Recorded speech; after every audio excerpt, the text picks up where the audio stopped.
Good morning, Westminster City School. If you, like me, watch the service of remembrance every year as it's played out at the Cenotaph on Remembrance Sunday, you would have been struck by the difference between this year and last year. When normally thousands throng the boulevard of Whitehall, tightly packed and huddling around the austere memorial, instead, only a few dozen appeared, standing sombre and distant from one another. It made me think about how important it is that we are able to be together as a community in order to share common experiences, particularly now in these COVID-separated times.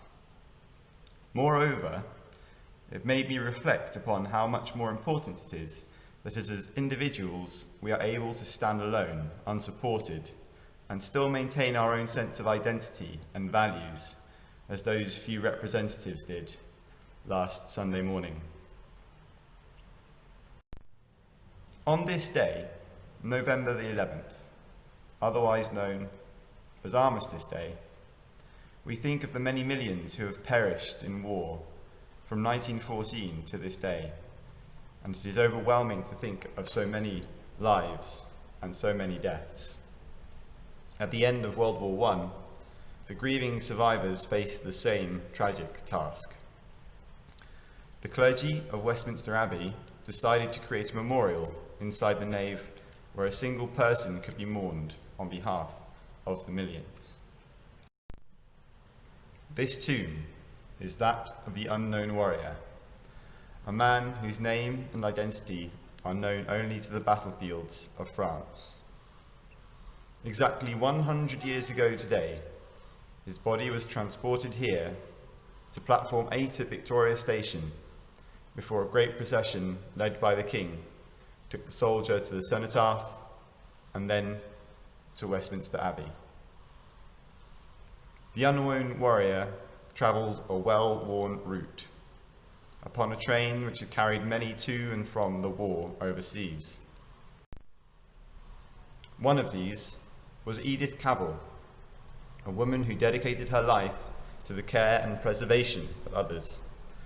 She learned nursing in and around London and was responsible for the introduction and spread of professional nursing in Belgium from 1907 onwards.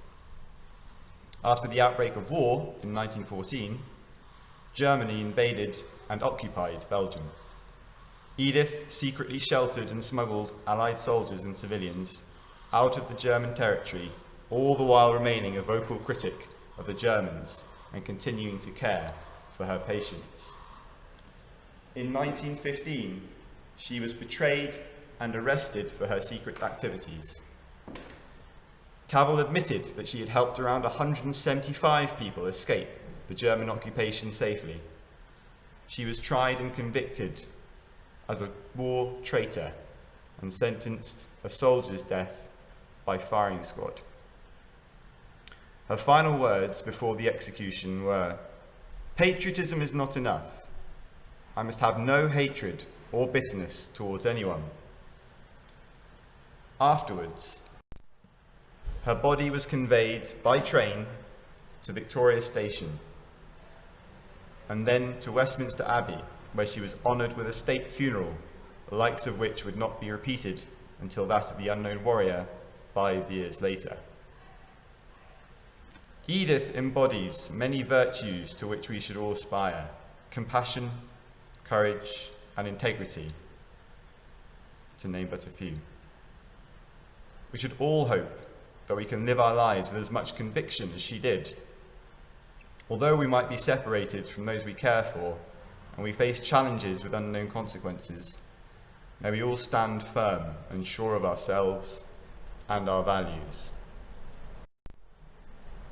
And I'd like to end with the prayer which the soldiers of the First World War all kept inside their helmets. Please, can you bow your heads? Almighty and most merciful Father, forgive me my sins. Grant me thy peace. Give me thy power. Bless me in life and death. For Jesus Christ's sake. Amen.